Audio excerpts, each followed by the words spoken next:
¿Qué tal amigos? Muy buenas tardes. Tarde de jueves caluroso aquí en Buenos Aires, capital federal de la República Argentina. Y vamos a encontrarnos, como es habitual, a esta altura de la semana y a esta altura de la media tarde con el amigo Hernán Neira, uno de nuestros economistas de cabecera de nuestra nave insignia comunicacional, Construcción Plural, para, bueno, justamente repasar un poco la agenda económica, bueno, tratar de ir también un poco particularizando, no hablar todos los días en sí de la coyuntura estricta de la macro, si bien uno tangencialmente es inevitable en algún sentido mencionarla, pero bueno, Hernán ha preparado algún tipo de ponencia o de informe más ligado a balanza de pagos.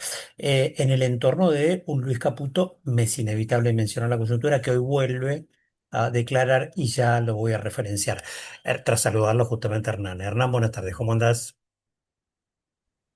¿Qué tal? Buenas tardes. Bueno, gracias por estar allí como siempre, mi amigo. Bueno, volvió Toto, sabía que usted iba a hablar algo relacionado con esto, entonces su gran amigo, es suyo, no es mío, Toto Caputo volvió a negar el atraso cambiario y lo demostró, entre comillas, con el aumento de las exportaciones. Habló del récord de exportaciones por cantidades como argumento para sostener su tesitura. Primer caso en el mundo de un programa económico que aumenta las cantidades exportadas a niveles récord con tipo de cambio atrasado. Eh, Ironizó el picante. Bueno, arranco por ahí. Más allá de que usted lo que quiera, inversiones y demás. No quiero que volvamos a más de lo mismo, que usted me diga que sí, que está atrasado. Esa discusión ya la hemos tenido o la compartimos, incluso esa mirada.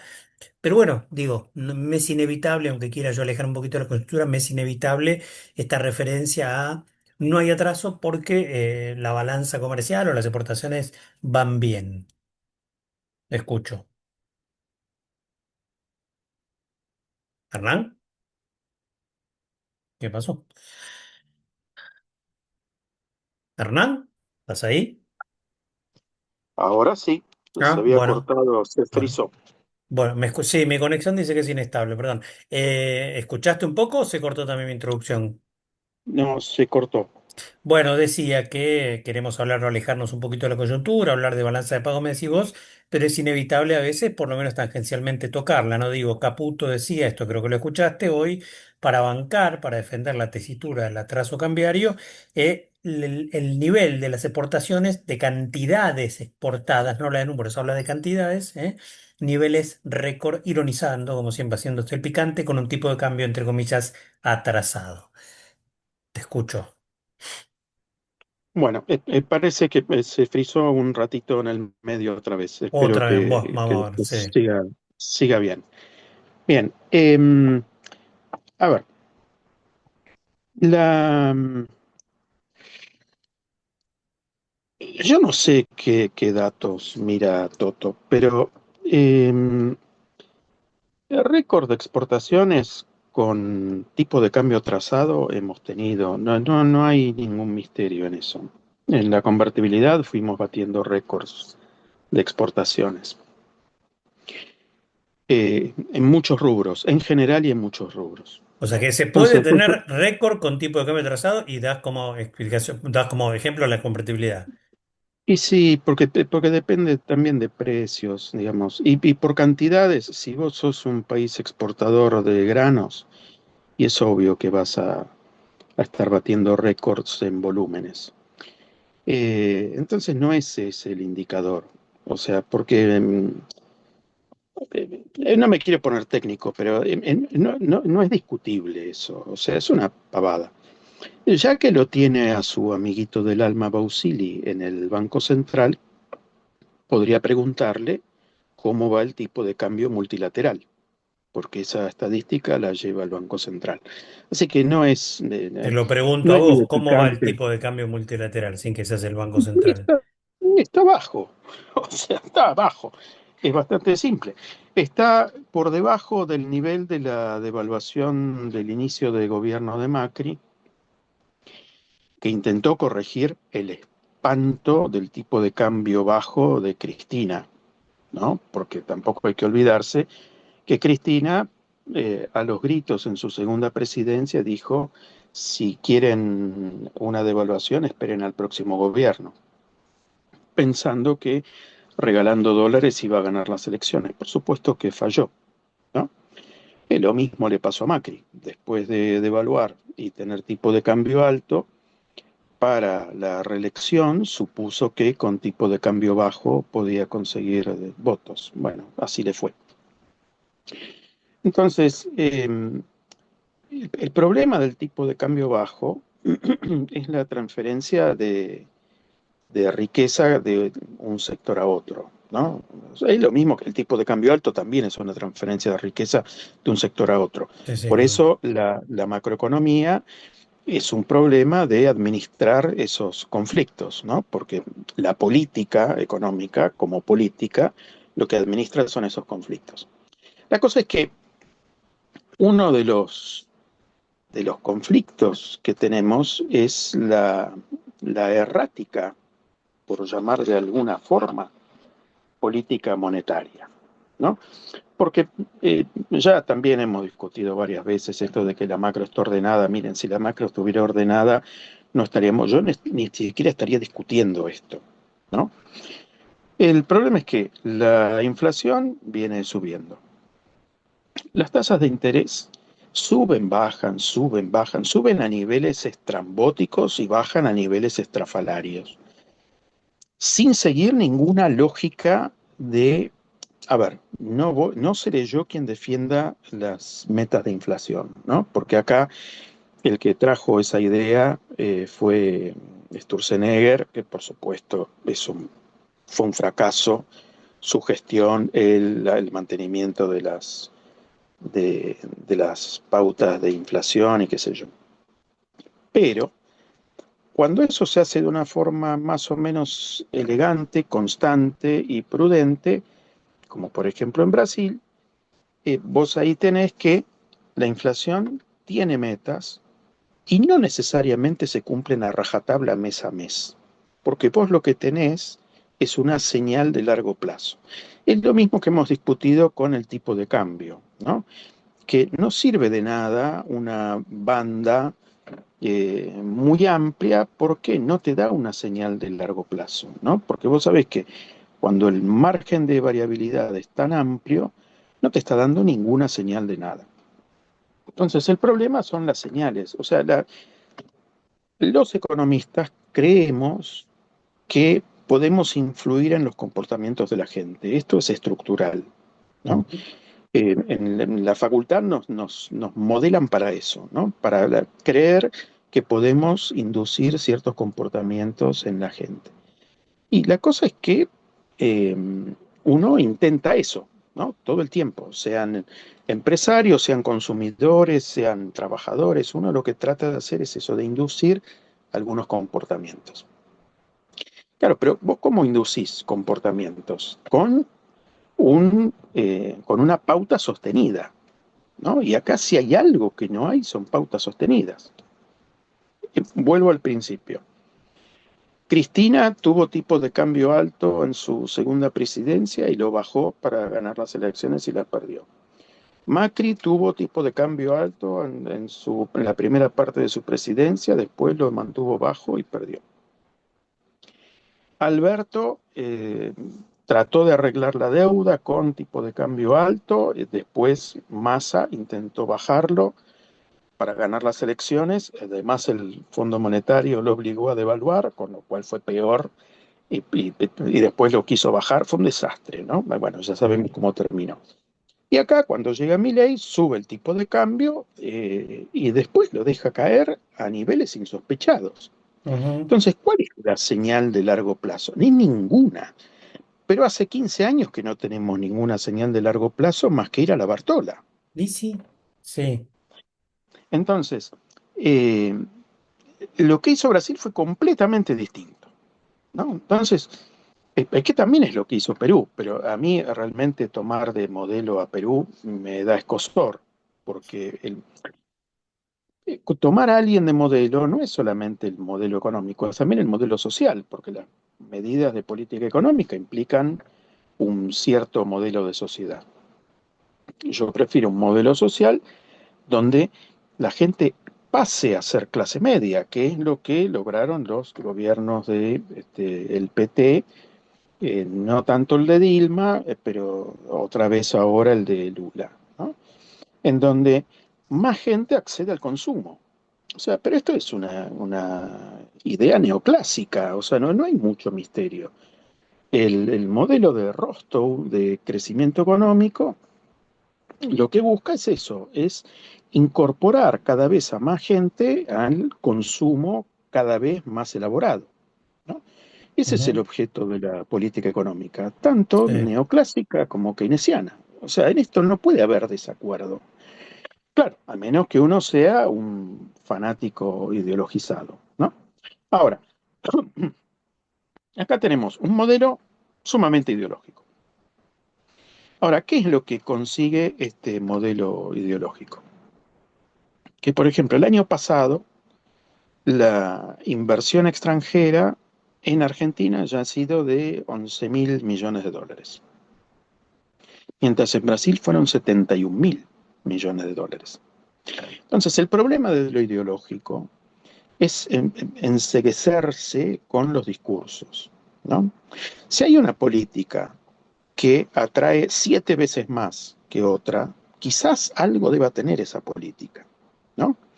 Y para aquellos que piensan que lo que hay en Brasil es comunismo, y bueno, ¿será que el capital busca el comunismo? No sé, es muy difícil de explicar en esos términos, ¿no? ¿No lo explica la escala Por- de la economía de un caso y del otro? ¿O cuánto explica la escala? no, Brasil es 4 o 5 veces más grande que nosotros, no 7, Ok, de ninguna manera. ok, ok. Y de hecho, este año, ya para octubre, en Brasil superaron esa marca. O sea, este año está entrando más inversión extranjera directa que el año pasado. Y acá no tenemos cifras porque, bueno, el Banco Central esconde cada vez más cosas. Pero la cosa es que además, porque no es solo ver, porque acá hay mucha entrada de dólares, pero vienen a la especulación de corto plazo, ¿no? Y la diferencia está en que en Brasil, gran parte de esa inversión extranjera directa es en fierros, ¿no? Es en producción. O sea, si bien también hay mucho, a ver, cuando vos tenés una economía estable, no hace falta que vos regales cualquier cosa para que entren capitales, porque entran. Por ejemplo, durante digamos, para ver que el capital no tiene mucha ideología, ¿no? Y yo les dije, el año pasado entraron 11 mil millones de dólares de Sí. inversión extranjera directa en Argentina. En el 2012 con Cristina entraron 15 mil. Y no era precisamente un gobierno que uno podría decir procapitalista. En el 22 con Alberto entraron 15 mil. Claro, los flujos no son constantes, ¿no?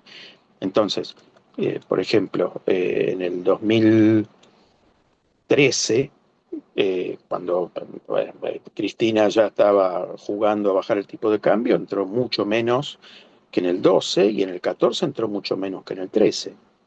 Entonces, no es solo una cuestión de declamación, sino que tienen que estar dadas las condiciones, tiene que verse que hay un proyecto más de largo plazo.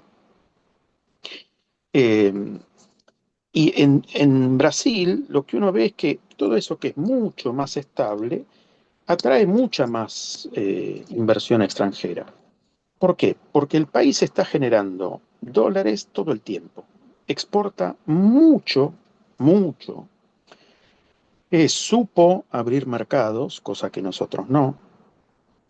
No se ató la soga al cuello con China, sino que mientras abrieron los mercados chinos, empezaron a diversificar con exportaciones a África a como diera lugar. Entonces, el problema de no tener una política exterior, el problema de no tener una política económica más o menos, no digo estable, pero algo razonable. No es posible que los barquinazos los estemos pegando dentro de un mismo gobierno, porque hasta de última uno diría, bueno, viene uno más de derecha, viene uno más de izquierda, viene uno más de derecha, viene uno más Mm. de izquierda, uno esperaría cambios. Pero acá los cambios los estamos viendo dentro de la misma gestión. Lo hizo Cristina, lo hizo Macri, lo hizo Alberto, lo está haciendo Milei. No es poco Entonces, 2 años, no es poco reclamar, digo, quizás no sería más consistente o tener esta charla o este análisis con un poco más de, pregunto, inocentemente, con un poco más de sí, recorrido el gobierno de Milei. Sabemos que las inversiones, bueno, miran un poco lo que te van a decir también defensa de Milei, la historia argentina, los default, etcétera, etcétera. No tendría que tener un poco más de recorrido este gobierno para poder censurarlo, esto que vos planteás, que bueno, el no, es que capital no busca. censura, a Bueno, ver, no la censura, crítica, digo, puedo decir que Brasil atrae mucho más inversión extranjera que la Argentina de Milei, entonces claro, ironizamos un pero poco, nos sí, volvemos también picantes, el capital busca el pero a ver, comunismo. el- Pero digo, no, ayer cerró, pero no es sí, poco dos Fernando, pero años, digo, para ayer, que un inversor ayer vea, cerró no espere, Whirlpool. sí, sí, sí. Sí, bueno, pero eso también porque hay un modelo importador favorecido, ¿no? Y no hay demanda interna. No, te perdí de nuevo, mi Dos. internet anda mal, ¿no? Sí, perdón.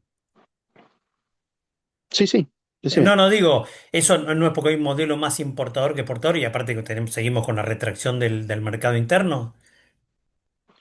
Pero es que justamente cuando vos tenés estos barquinazos de tipo de cambio, que tenés durante un año un tipo de cambio alto y al otro año un tipo de cambio recontrabajo, ¿qué es lo que espera un empresario? Eso, no. ¿Para qué está? Inauguró esa planta hace 3 años. O Bueno, sea, acá ¿vos te imaginás que un tipo... este modelo claramente hizo el colchón con la devaluación del 120% y después va a ser de tipo de cambio retrasado forever, digámoslo. Por lo menos estos primeros, bueno, estos segundo, tercer y cuarto años de Milei va a ser así. No hay ninguna duda. Bien, Después de las elecciones y, quedó clarísimo. y qué inversión extranjera directa podés esperar en ese contexto? No, no, no sé. No sé. Bueno, minería, claro, donde tenés una Sí, fuente energía y segura. minería. Y bueno, el problema está en que, a ver, eh, supongamos que vamos por la minería, ¿no? Ujú. Eh, ¿Para qué querés minería? ¿Solamente para exportar litio o para exportar petróleo crudo? No, la gracia está en que a menos que vos quieras un país para 4 millones de personas, y por eso dije que las medidas económicas tienen su faz social, yo prefiero un modelo como el brasileño que, si bien está reprimarizando, porque esto es innegable, porque hay un movimiento general de reprimarización de las exportaciones en todos los países del sur global, ¿Por ¿no? qué es eso? Porque China es la que está produciendo los bienes complejos. O sea, si se está reprimarizando Francia, bueno, vos tampoco podés suponer que vos vas a estar en contra, No, está claro. yendo como el salmón contra la corriente, Está claro, ¿no? O está sea, no claro, vas a está ser vos, claro, ¿no? está Entonces, claro.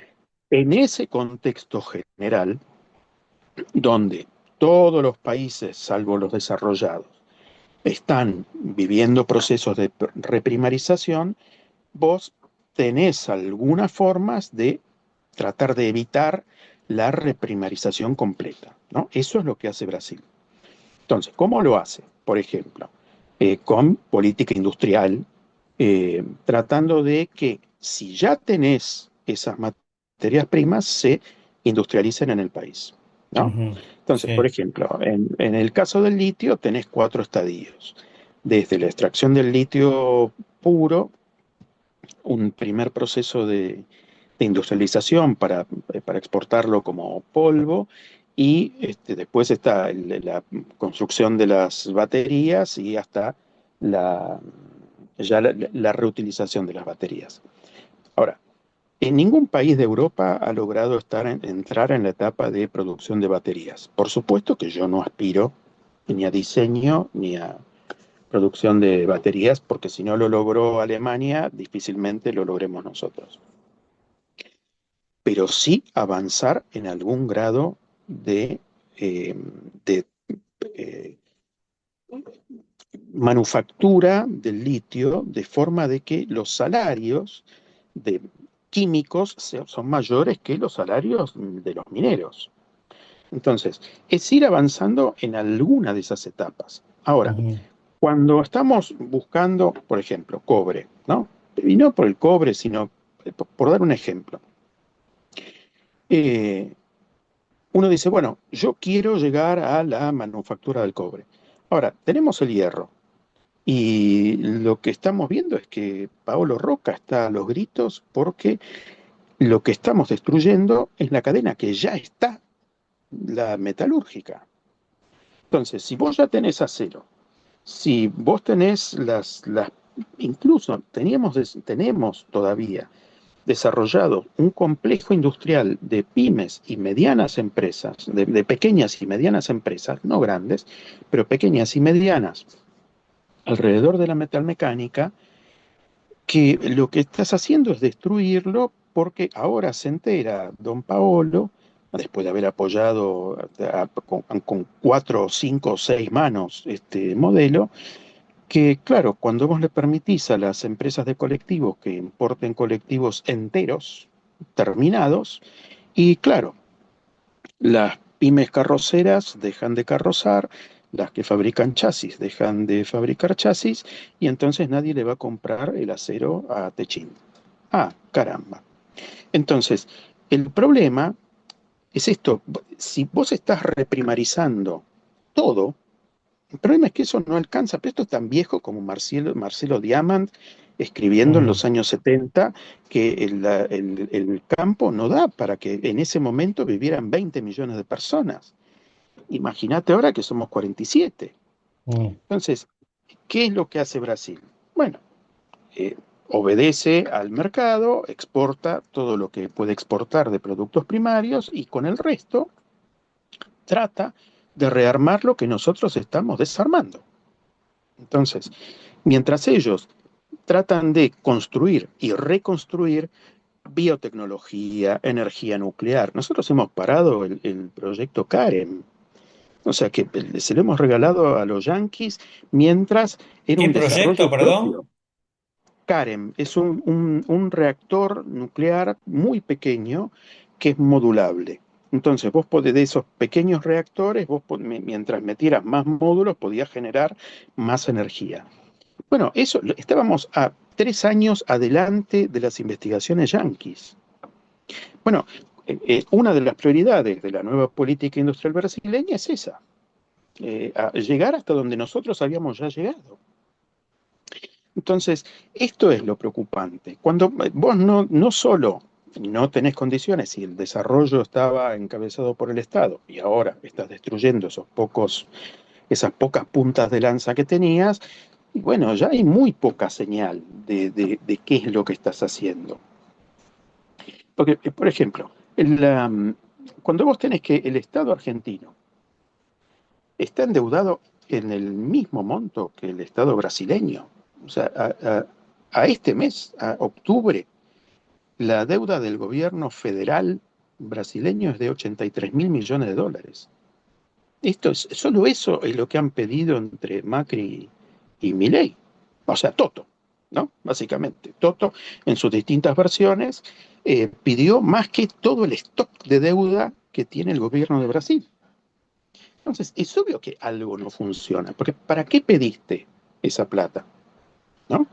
Claro, en el caso del gobierno brasileño se ve porque eso es lo que está haciendo, si bien tiene, a ver, tampoco voy a hacer la apología del gobierno brasileño, porque hay fallas de todo tipo, ¿no? En infraestructura, en cosas que no se han hecho por corrupción, digamos, hay juicios a figuras públicas, digamos, por demás, ¿no? Ujú. No estoy tomando como si Brasil fuera ni Suiza, ni Dinamarca, Sí, ni sí, mucho sí. menos.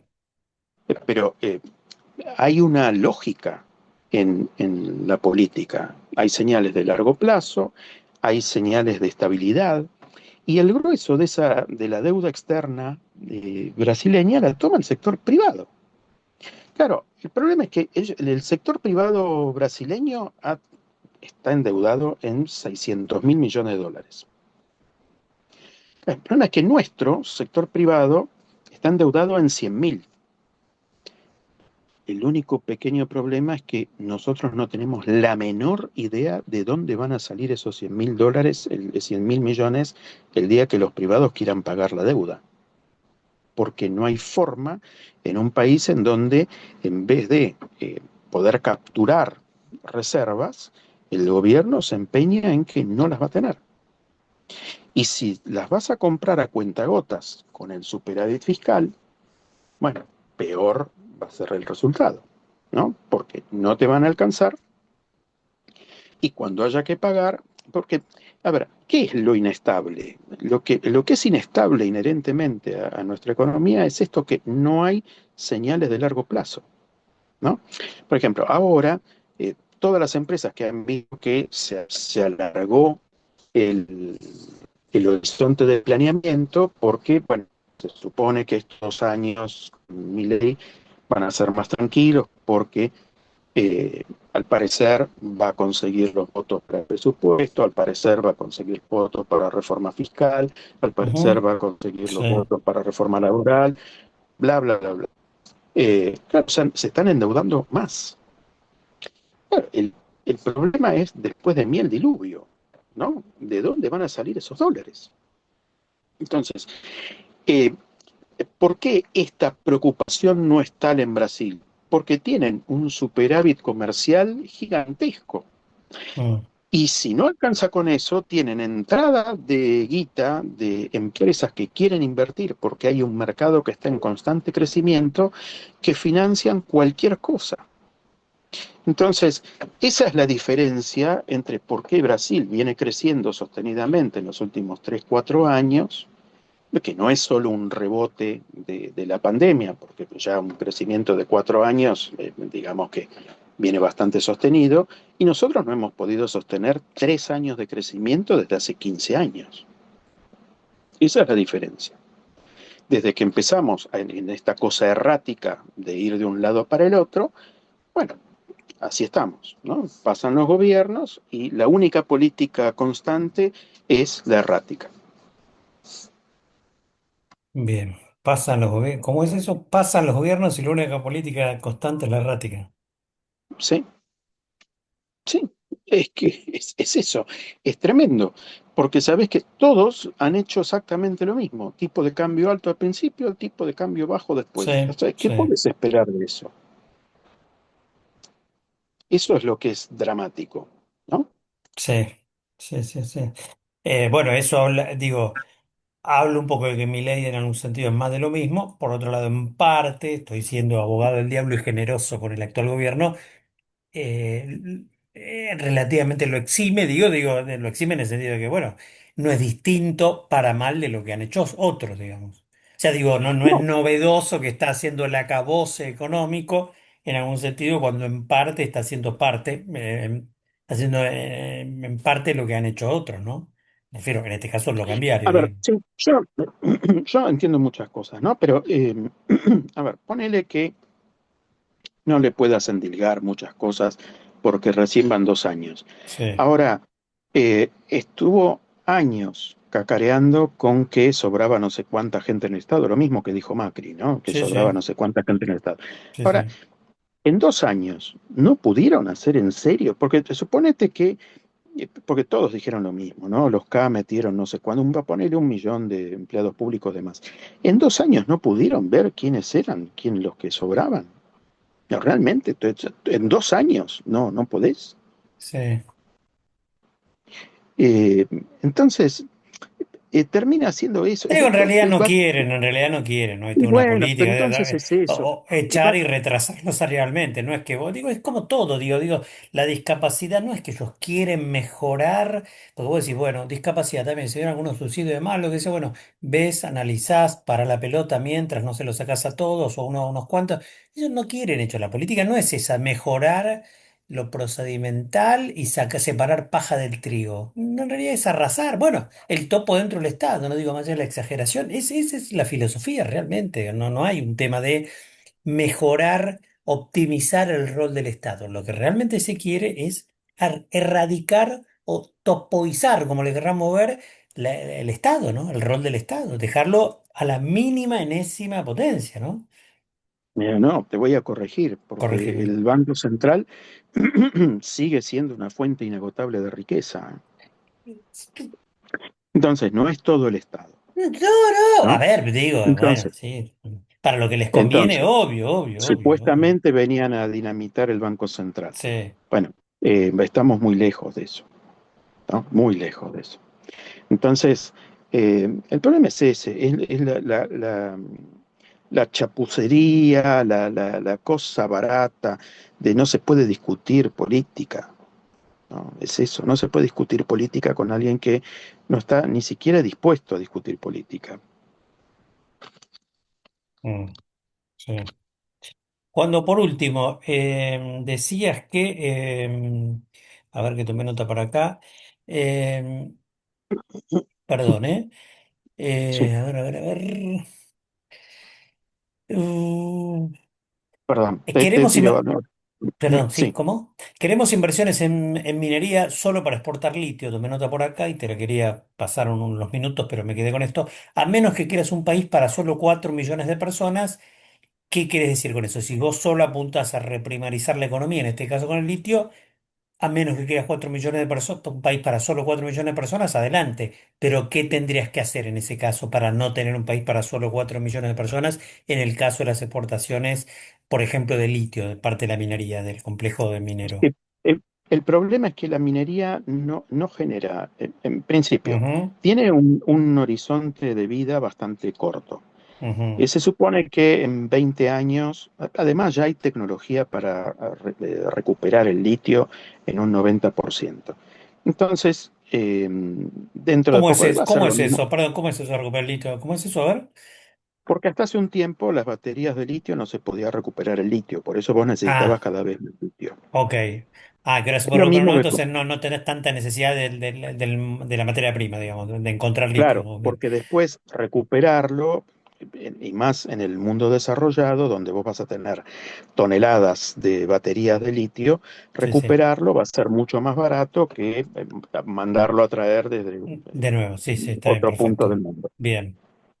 Entonces, todos los complejos mineros tienen una vida útil bastante Ujú, corta.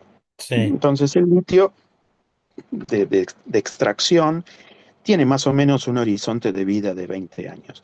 Entonces, vos lo que tendrías que aprovechar son esos 20 años, 25, 30, quizás. Digamos, nadie tiene la bola de cristal, ¿no? Pero ponele 25, entre 20 y 30 años para decir, bueno, los beneficios de esto tienen que quedar de alguna forma, ¿no? Porque si yo lo único que estoy haciendo es pagarle a un tipo para que meta una zaranda en un charco de agua en la puna, ¿y cuánto va a cobrar ese pobre hombre? Poco. Ahora, si yo tengo una capacidad industrial de procesar ese litio hasta grado batería, bueno, yo estoy pagando salarios industriales. Entonces yo ya no estoy exportando sal, sino que estoy exportando, no me acuerdo cómo se llama, así que Ujú, te voy a decir un nombre no cualquiera y importa, no no importa. tiene Está bien, sí, sentido. sí, sí. Bueno, a ponerle que fuera bromuro de litio, clorato de litio, algo así, eh, ya estoy generando salarios industriales. Ahora, cuando vos ya tenés un tipo que tiene capacidad de trabajo en una industria, ese tipo puede trabajar en otras industrias. Fue lo que pasó con el ferrocarril en la primitiva Córdoba, que por qué se pudo instalar industria metalmecánica. Y porque habían empezado a trabajar en los talleres del ferrocarril. Entonces, vos de un campesino pasaste a tener un trabajador industrial. Y ese trabajador industrial empieza a tener saberes que puede aplicar en otra cosa, Ujú, ¿no? sí, sí. Son saberes concretos. Entonces, es eso, vos estás creando condiciones para crecimiento y desarrollo, ¿no? Entonces, a eso me refiero. Mandar el gas el licuado solamente, y bueno, sí, te va a traer dólares. El problema es que mejor sería exportar eh, fertilizantes, que vos puedas de una buena vez. Hay proyectos de esto desde los 70 para producir en cantidades fertilizantes a partir de hidrocarburos. Sí, sí, un Entonces, trabajo más allá de la mera materia prima, obviamente, lo que da valor claro, agregado, genera empleo, etcétera, etcétera. cuando Macri decía, yo quiero ser no el vendedor de trigo, sino llegar al supermercado Sí, de todo el mundo, sí, bueno, sí. es esto. O sea, vos podés vender trigo o podés vender pastas, Claro, ¿no? sí, sí, Por sí, sí, supuesto. sí. Bueno, el problema es, ¿cuál Bueno, es la señal Macri para no lo vender logró. fibra? Macri lo decía y no Claro, lo logró. Macri lo decía y no lo logró. Alberto lo decía y no lo logró. Y ahora, Pero ahora no, perdón, y ahora, pero la pregunta medular creo es, ¿este modelo se propone exportar pasta sino trigo o está hecho con exportar trigo? bueno, ¿para cuántas personas da el vender trigo? Ese es el problema. ¿Y qué salarios van a tener? O sea, ¿qué Bueno, pero, salarios pero vamos digo, a tener? este modelo apunta a ese tema de salir de la Bueno, primarización o reprimarización y es ir un que, poco al valor agregado, o solo apunta al es que ingreso por de eso, dólares y demás. Te ese es el pregunto. problema. Es qué salarios vamos a tener, qué ferrocarriles vamos a tener, qué provisión de agua vamos a tener, si lo único que hace falta es mandar trigo y litio, ¿no? Bueno, Entonces el problema es qué hacemos los demás. Si yo no estoy en la industria del litio, no estoy en el campo, ¿qué hago? ¿No? ¿y por qué le Muy falló a Macri y curioso, Alberto? A Macri, pongámoslo de un lado por derecha. ¿Por qué le falló a Macri el no tener la pasta y tener el trigo exportado? porque apostó en la segunda parte a hacer reformas que implicaron tipo de cambio bajo, además, uno porque después se olvida, pero el Círculo Rojo lo terminó detestando, porque atentó contra la producción local, o sea, contra sus propios pares. Se suponía que él venía del lado de la industria. Uno esperaba que de un tipo que había nacido fabricando autos, o por lo menos adentro de la fábrica de papá, fuera a defender a la industria, y no fue así. De ninguna manera fue así. Entonces privilegió lo financiero, bueno, ahí llega Toto, ¿no? Privilegió lo financiero sobre lo productivo. Entonces, es leer los diarios de la época. El Círculo Rojo no lo bancaba más. Bien, Entonces, claro, sí, la alternativa era que nadie iba, ninguno del Círculo Rojo iba a votar al kirchnerismo. Pero bueno, esa fue la disyuntiva en ese momento, ¿no? bien, bien. Estimado Hernán, gracias como siempre, ¿eh? Muchísimas gracias. No, gracias a vos por la comunicación. Abrazo grande. Otro. Hernán Neira, nuestro analista económico, aquí en nuestro canal de YouTube Abordajes y obviamente también esto con retroalimentación en nuestro ciclo radial Construcción Plural. Gracias amigos, nos estamos reencontrando. Muchísimas gracias. En este caso pasamos revista entonces un poco a la coyuntura y más allá también de la economía con Hernán Neira. Bye bye.